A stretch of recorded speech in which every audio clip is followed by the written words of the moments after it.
বন্ধুরা, তোমরা সবাই দেখতে পাচ্ছ যে আমি সাইকেলের জন্য এই কিটটি তৈরি করেছি।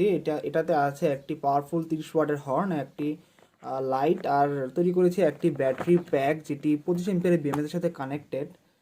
এটি কানেক্ট যেহেতু 25 এম্পিয়ারের বিএমএস এর সাথে কানেক্টেড, তাহলে এটি অনবরত লোড নিতে পারবে। আমার এই লোডগুলো 25 এম্পিয়ারও টানে না, 1 এম্পিয়ারের কাছাকাছি টানে দুটো মিলে। তো এই লাইটটিতে 3টি মুড আছে, আমরা এই 3টি মুডটি টেস্ট করি কিভাবে কিভাবে হয়। প্রথম মোডটি হলো যে এটি হাই থাকবে, দ্বিতীয় মোডটি হলো এটি লো থাকবে, তৃতীয় মোডটি হলো এটি সিগন্যাল দিবে, as you can see in the display. And the horn test,